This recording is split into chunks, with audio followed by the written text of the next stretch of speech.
Live now, Chair. Okay. Live now. Much. And is the cameras now switched on? It is, Chair. Right. Thank you very much. Good morning, everyone. Welcome to this meeting of the Greater Gwent Crematorium Committee on Microsoft Teams. Item 1, are there any apologies for absence? Yes, Councillor Jason Hughes, please. and Philip Tom and Councillor Mandy Moore. Right, thank you very much. Just for clarity, you won't see Karen Sansom's name on the screen, but she is here with me and we're sharing an office at the moment. Okay, right, thank you, Paul. Item 2, declarations of interest. Are there any declarations of interest to be made? No. Item 3 are the minutes of the previous meeting. Commencing on page 3, page 4, and page 5. Someone willing to move the minutes as a true record of our last meeting? Move, Chair. So seconded? Second, Chair. Thank you. Do we all agree that the minutes are okay? If so, then we'll move on to item 4, which is the Gwent Crematorium Solar PV lease agreement. And I think, Matthew Priest, you were going to assist us with this report. Yes, thank you, Chair. I have put together a presentation. I don't know whether there's the ability to share screen if we're doing a live feed. Yes, we can do that, Matthew. Yeah. Right. Okay, would I have to declare interest because it's Torbine's land, or? No, it's not a personal interest, Councillor Evans. All right, yeah. Okay.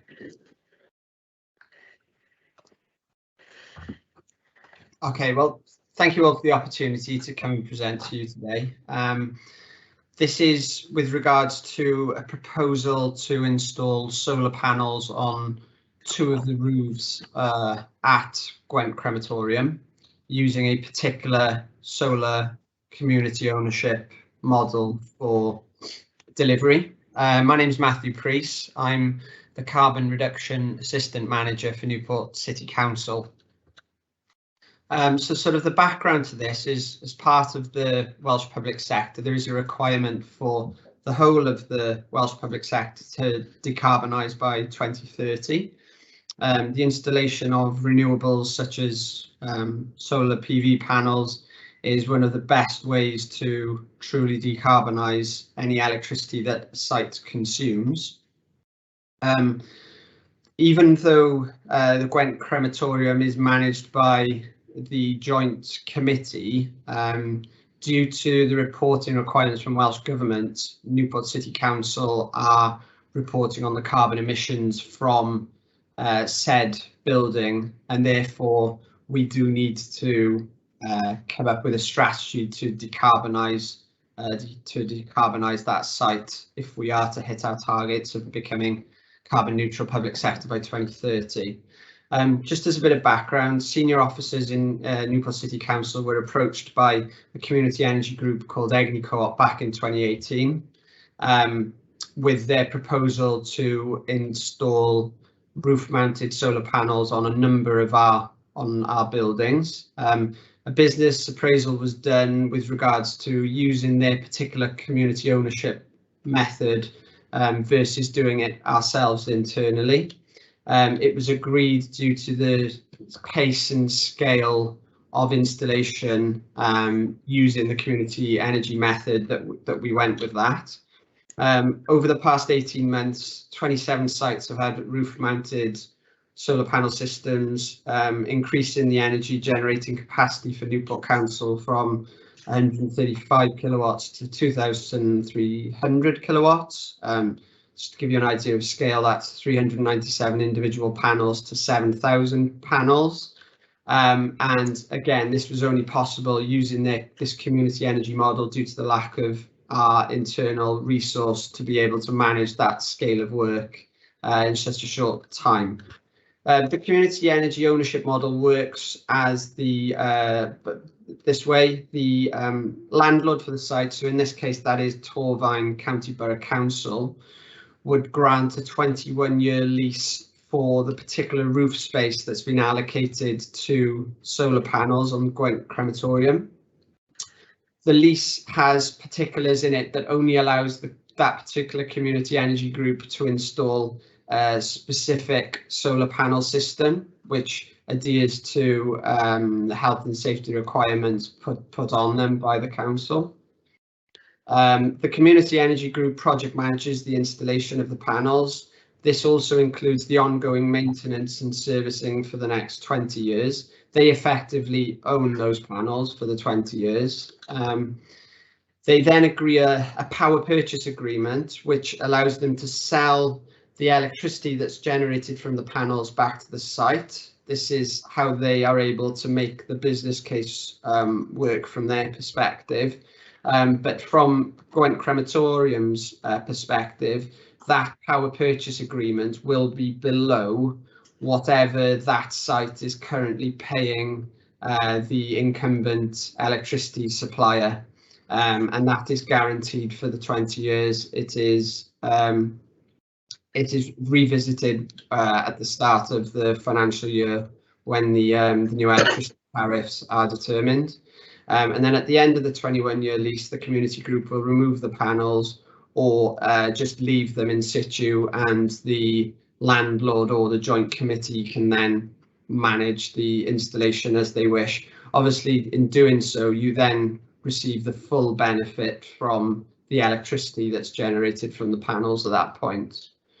At any point during the lease, there is an option to buy out the entire system if it's felt that it is better value for money in utilising all the electricity at sort of no cost to the joint committee. So the project team, we would oversee the installation of the roof-mounted solar panels at Gwent Crematorium as Newport City Council, as we have done for our own 27 sites. We have drafted the lease for the community ownership model, which protects the landlord. We would act on behalf of Torfaen County Borough Council from a health and safety perspective, acting as the landlord, and the benefits would be carbon savings and financial savings, which directly would be seen through Newport City Council, as we currently pay the bills on behalf of the Gwent Crematorium, but that would eventually feed back into the increased profit that the joint committee would see after that year. The community energy group have been around a number of years now. Their main aim is to reduce carbon emissions and engage people in climate action, so that is their mantra. It is not necessarily about making profit. They have over 3 megawatts of solar panels on roofs across Wales, across a number of buildings, community buildings, local authority buildings at the moment. And that community group would manage the installation from the client's perspective in terms of health and safety.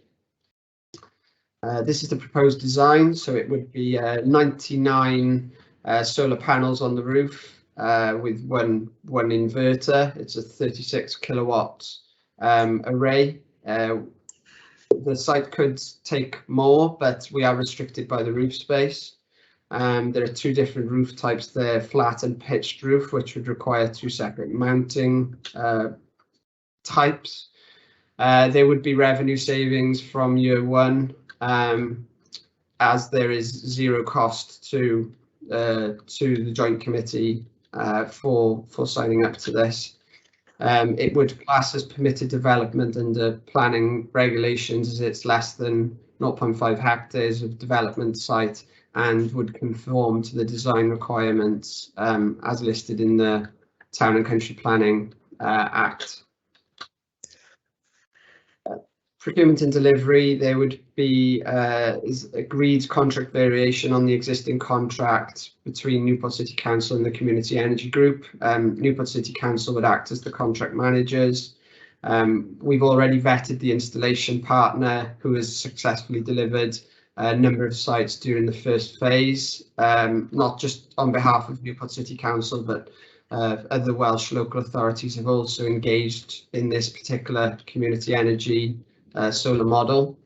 The local installation company is based in South Wales, called Ice Solar. There have been lessons learned from previous installations, which we will put into practice for this particular installation. There would be live data provided from the solar system and the metering system to be able to demonstrate how much savings and carbon that's being realised from the installation. And those savings will then be validated by Newport City Council before we can report back to the Gwent Crematorium Joint Committee or whoever would require that data. You may have seen the business case that was circulated to members before this call, but just to cover a couple of the risks. The unfavourable lease terms, Newport City Council have drafted this lease in the first instance, and there are clauses in there to protect the landlord at all times, even to the point where if there is requirement for a roof replacement or a roof repair, which falls on, well, in the case for Gwent Crematorium would fall on the Joint Committee, the solar panel community energy group would actually pay for the removal and reinstatement of those solar panels in full to allow for those roof repairs to go ahead. Another risk is if the site is demolished or sold, then there would be a requirement to buy out those panels, because at that point the community energy group have no guaranteed means of selling the electricity back to the site if it's changed hands. We deem this risk to be fairly small, knowing that there isn't an immediate plan to sell or change hands in terms of the Gwent Crematorium. Procurement challenge, we have discussed this with our senior procurement officer and Gareth Price as our head of legal.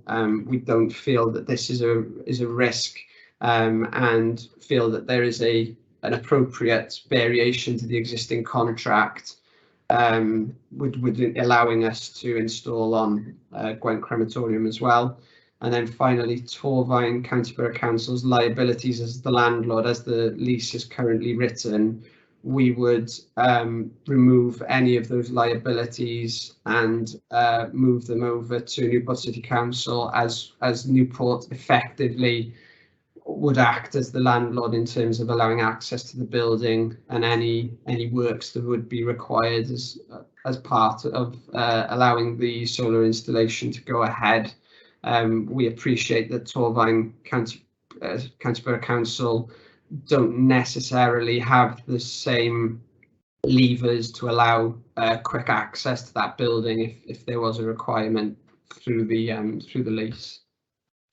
So I suppose in summary, from an environmental perspective, allowing for the installation of solar panels at Gwent Crematorium moves us towards the target set by Welsh Government in terms of Welsh-owned renewable energy generators, proportion of renewable energy being in community ownership, and obviously then the 2030 public sector carbon neutral targets.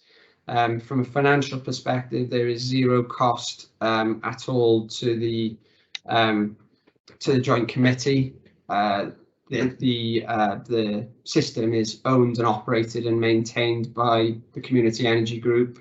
The only cost per se to the Joint Committee would be by purchasing the renewable electricity from the panels, but that would be lower than the Joint Committee would be paying the incumbent energy supplier anyway. Over 20 years, this would amount to circa £30,000 revenue saving. And it was already mentioned that there would be savings from year one. We estimate that to be about £1,800. And there would be this guaranteed reduction in electricity rates over the term of the power purchase agreement. And then just finally, due to the agreed contract variation, there would be a streamlined procurement exercise allowing for delivery by the end of this financial year. Thank you, everybody. Thank you, Matthew. Are there any questions for Matthew on this? Councillor Jeevans. Yes, thank you, Chair. You've answered one of the questions there, Matthew, on the works or repairs to the roof that they would fund the removal and refit of the solar panels. Just another question: has there been an assessment done as to whether the roof is strong enough to take these panels? So there would be a structural survey done before the panels go on, and we are working with our joint venture partners, Newport Norse, to ensure that we're not installing the panels before there are any major roof repairs carried out, because that would be obviously counterproductive to then have to remove all the panels to allow for that initial repair to take place. Okay, thanks, Matthew. Thank you, Chair. Thank you. Any other questions? Councillor Evans. Yeah, all I was going to ask is if they're looking to charge us for what we've used electrical wise, how do we know it's competitive within the market because of the way things are at the moment with energy bills?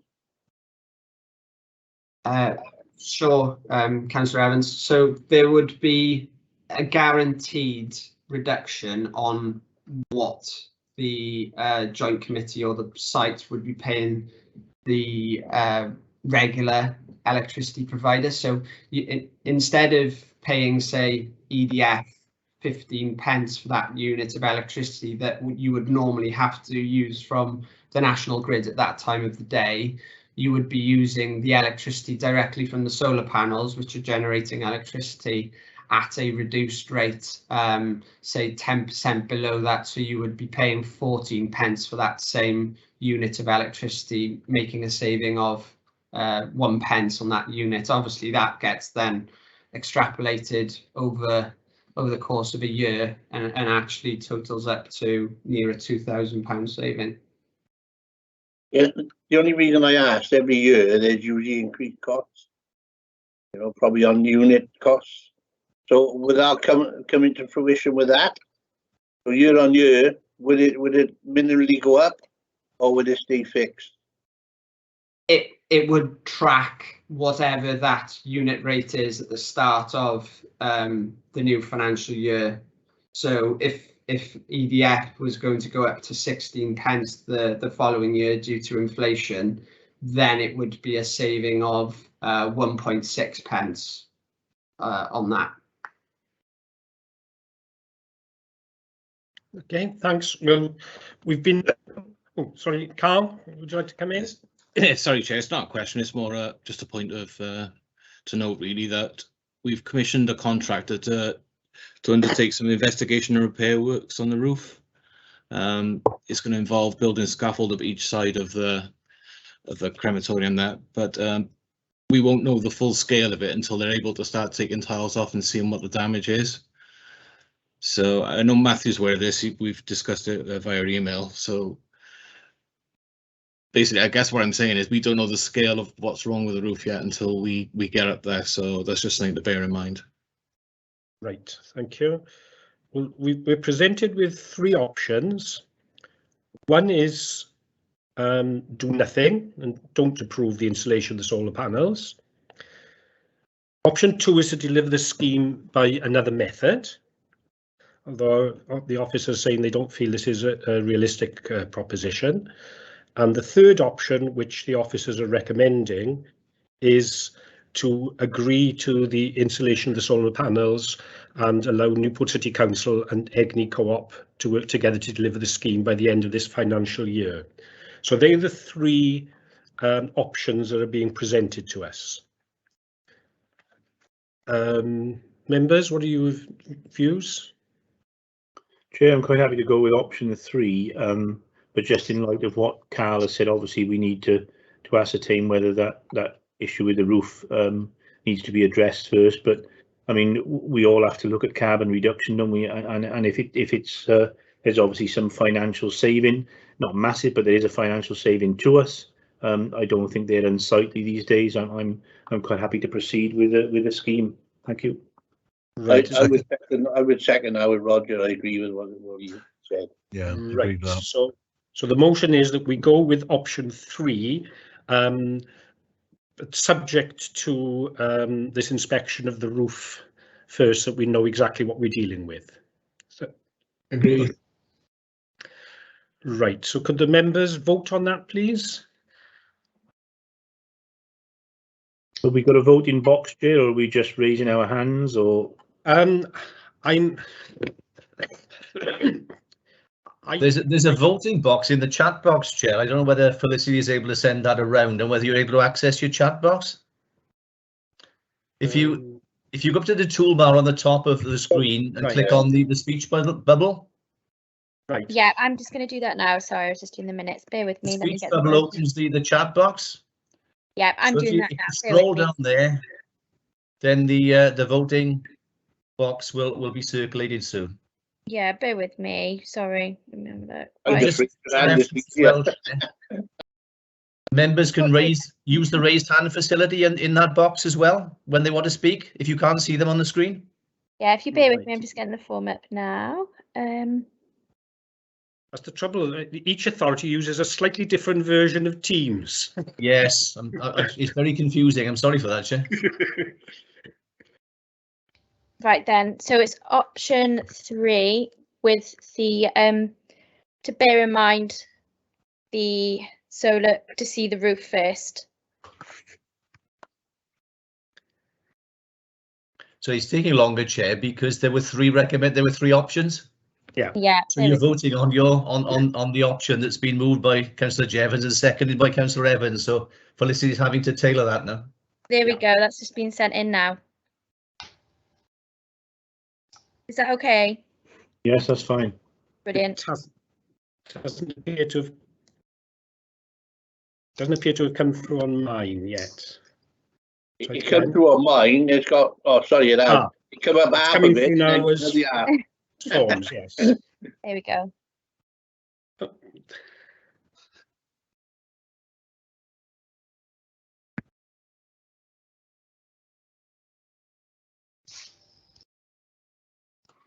It's finally allowed me to do it.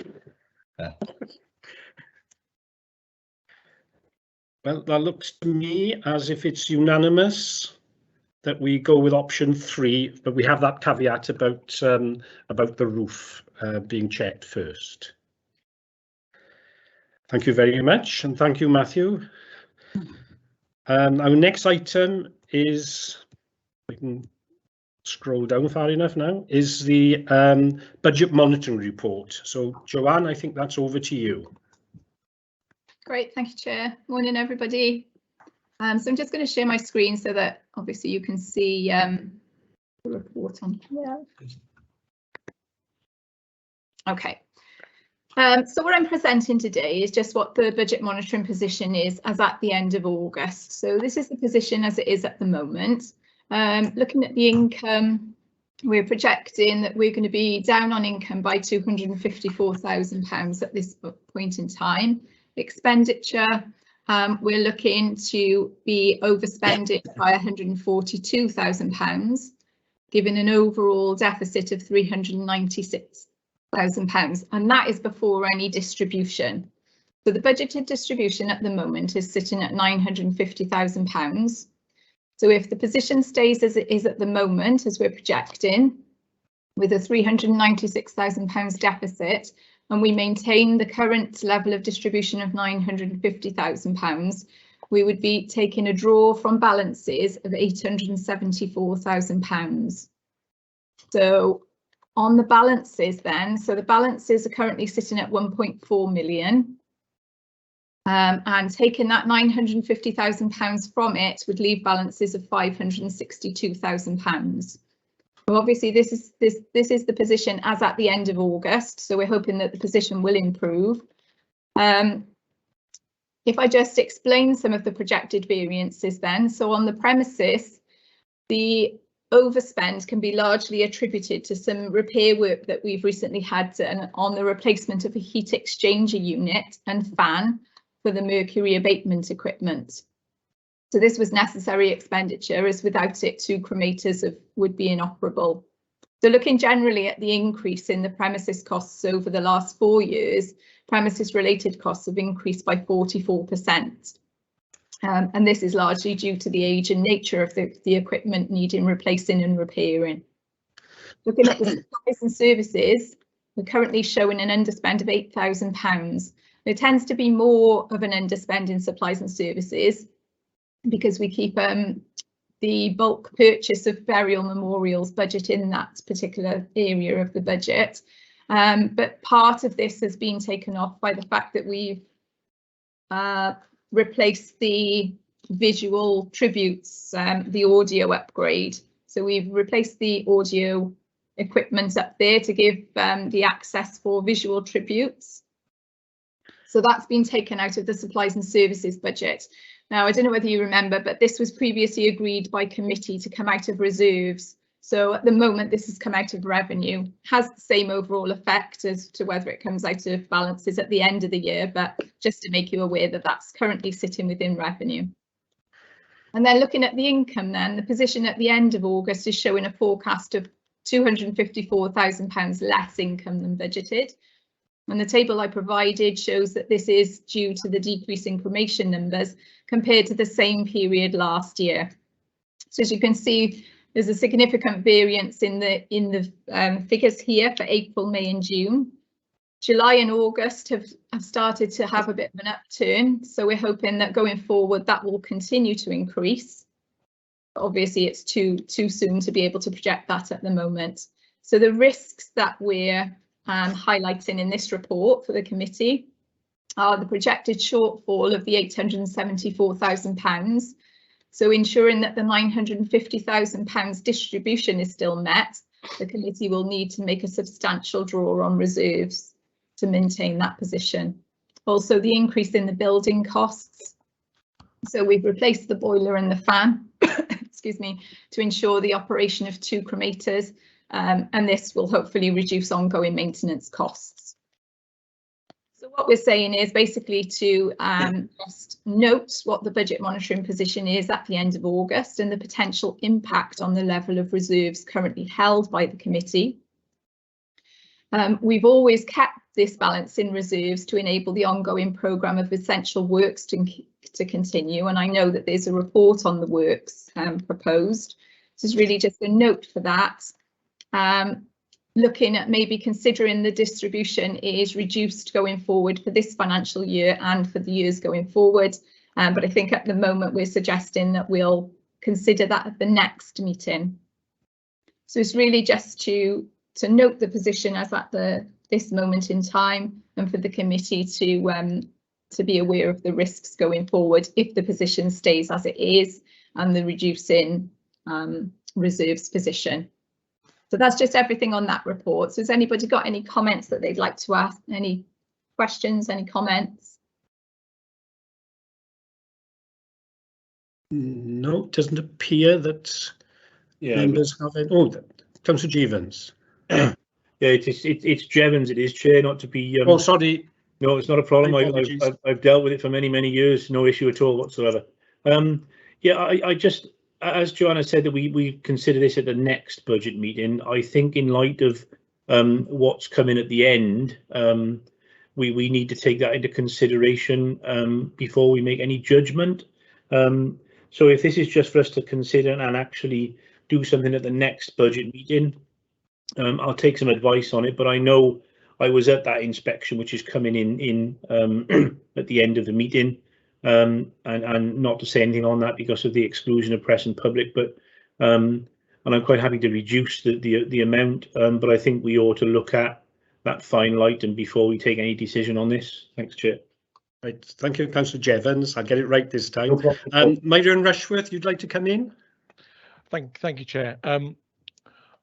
I don't speak often at these meetings, so just by way of introduction, I'm Newport City Council's Head of Finance, and I'm the Section 151 officer for this committee. So Joe's explained the position. There are two issues, I think, here, and I think they've both been kind of mentioned. One is, will the position get better or not? There is some issues on kind of works, and there's a paper and a conversation coming up later on that. So I think Councillor Jevons is correct. I think we need to have that conversation first, because it does have the potential to impact on this situation. I think that it will, just to warm the committee up ready for their next meeting. Clearly, we said when we set the budgets last year, we said back then that this would probably be the last year that the 950,000 distribution was likely to be affordable. And you know, the situation does seem to have worsened still when we said that as well. So I think there'll be two broad options as I see this going. We can probably maintain a distribution this year and next year, but to do that we would probably need to reduce this year's budgeted distribution.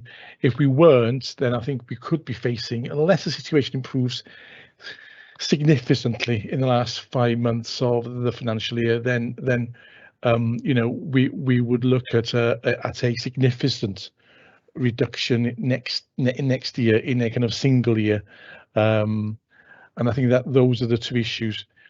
Clearly, that decision can be taken at your next meeting. We'll have a bit more information on numbers then, but you know, 400,000 is a steep position to sort of recover from. And obviously, as already mentioned, any more issues on premises costs will have to factor into the position as well. Thank you, Chair. Thank you, Myrion. Are there any other comments that anyone wishes to make? Well, clearly we don't need to make a decision on this today, but we need to bear it in mind and bear the financial situation in mind when we come to the next meeting, where we will have to take a decision. Okay. So there's nothing else. I just mentioned the restated return. So you were sent this morning a restated return, which I just wanted to explain what the variance was on this. So the bottom line hasn't changed. There was a £3,940 change between staff costs and other payments. And this relates to medical referee fees that were paid via payroll, via our payroll system, and then they're usually transferred into supplies and services to come out of professional fees. So this was the difference in the restated return. So I just wanted to point that out so that you're aware of the change on the return that we've presented to you. Just a note. Thank you, Joanne. Is there anything else now on this? No, that's it. Thank you very much. Okay, thank you. We'll move to agenda item 6, which is a request from Councillor Jevons to look at the pricing structure for the visual tributes. I don't know if Councillor Jevons wanted to say anything on this, or whether we just want to note it.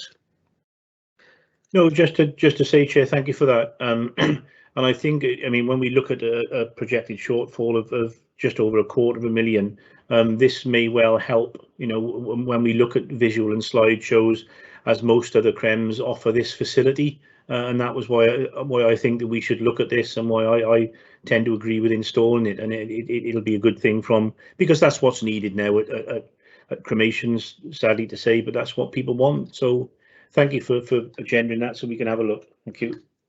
Right, it's interesting to note that we are slightly cheaper than the rivals on each of the elements. So it is very slight, isn't it? It is, but right. So we'll note that then, and the next item 8, is Paul's report as manager. 2 seconds. Right, but the memorial sales, as ever, up and down like a yo-yo. There's never any rhyme or reason to that, as we're all well aware. I think the thing that's more interesting, though, is the cremation numbers, which, as Joe Hazelwood reported, have become rather more buoyant. We are benefiting from the fact that we are able to do the visual tributes now, which is proving very popular. That's in itself is bringing in additional revenue on a service by service basis, and people are very, very positive regarding the visuals they are seeing. But it also brings in more cremations, because whereas there was a situation that people would go elsewhere for funerals because other crematoria had this facility and we didn't, now we are picking that up. The net result of that is that the day-to-day numbers of funerals that we are doing are very much more buoyant, and that we are pretty much full now each day, which is obviously a good thing in terms of revenue. Our website is continuing to prove extremely popular. As you might expect, people are opting to use the website rather than come in and discuss things face to face. As regards the installation of the audiovisual equipment, everything went to plan. We had a couple of days downtime because the works in the cremator room were being done, so we took advantage of that to have it done at the same time, so that we didn't actually lose the use of the crematorium for any longer than we needed to. The sound in the chapel is vastly improved. It really is a joy to go in there. I was amazed at the improvement. And as I say, the visual tributes have proved very popular. What has been suggested to me, as you're probably aware, we have a 50-odd inch screen in our cloister area at the moment, which has been there for probably about 10, 12 years. It's been suggested by the media company that we could replace that, and with some additional wiring works and electrical equipment, that we would then be in a position that when visual tributes were displayed, rather than just seeing a sort of camera image of the chapel and the existing screen in the chapel, that the cloister screen would actually show the visual tributes, so that the full screen would fill up with whatever images the family had selected. Personally, I think that's a very good thing to be able to offer, and it's certainly something which our rivals offer. The cost for that, I've been quoted at £2,885, which includes all the cabling, interfaces and installation. Obviously, there is no actual need to do this, but if the committee approve it, I can arrange for that to be done.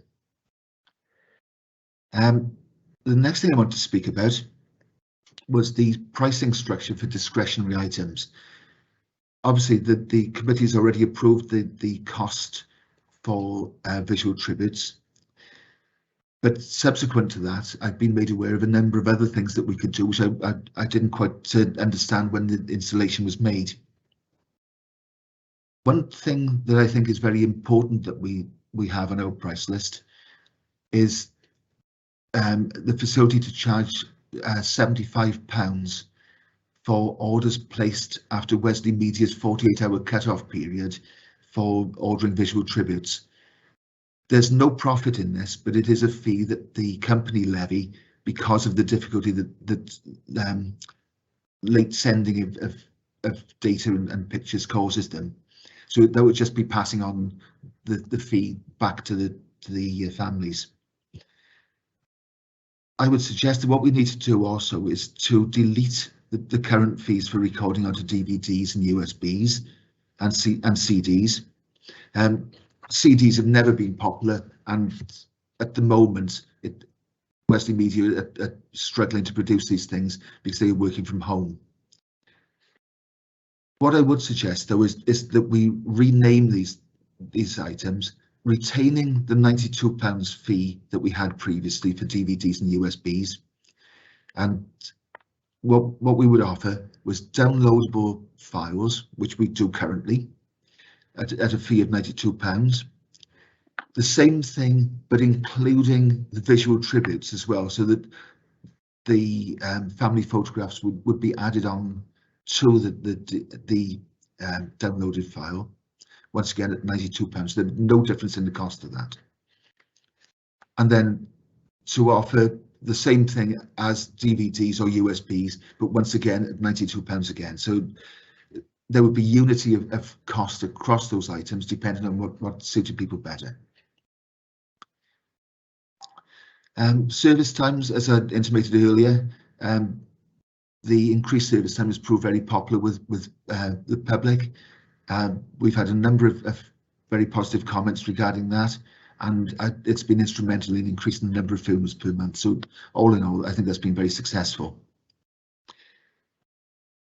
Now that we're offering 45-minute service times, I think the need to offer extensions to services has now gone.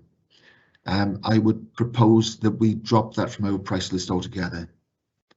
I can't envisage a situation where people would want to service longer than 45 minutes up here. It's just not something that we've been asked for since that the service time's been altered.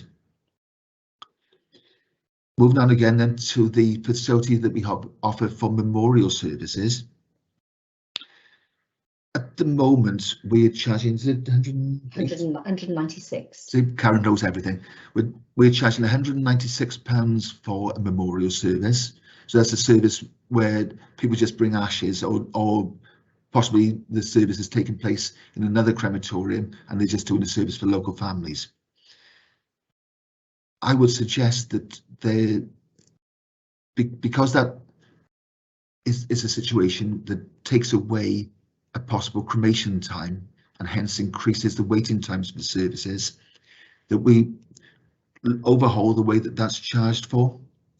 And I think a sensible way of doing that is to have the standard fee for a cremation, which is £828, remove the cost of a unattended cremation, so that's effectively the cremation cost, which is £450, and then that leaves a charge of £378, which effectively puts our revenue to the same situation as it would be under normal circumstances. So I think it would add clarity and sense to our pricing structure. I've got some good news. We've been successful in keeping our Green Flag Award for the 5th consecutive year, and likewise we've managed to keep our Gold Award for the Charter for the Bereaved benchmarking scheme, and this is now for the 3rd consecutive time. The move to longer service times and introduction of visual tributes and so on will increase our score as well on the benchmarking and consolidate our position. The last item on our agenda, Dr. Brian Wilcox, who has been a stalwart of the crematorium for as long as I've been here. He's been here since 1982 and was previously to that deputy medical referee, so his service to the crematorium goes way into the mists of time. He is taking retirement literally from today. I believe that Dr. Wilcox is the longest serving medical referee in the country, and he's been an absolutely enormous asset to the running of the crematorium and a friend and stalwart colleague to all of the staff here. And I'm sure that the committee would like to join me in passing on good wishes to him on his retirement.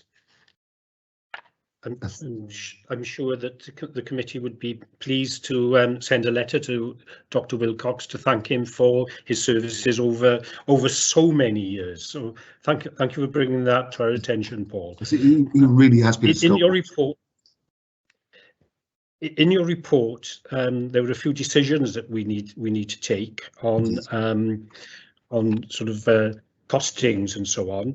The first one is the cost of allowing the visual tributes to be relayed to the screen in the cloisters at £2,885.94. The committee happy to approve that?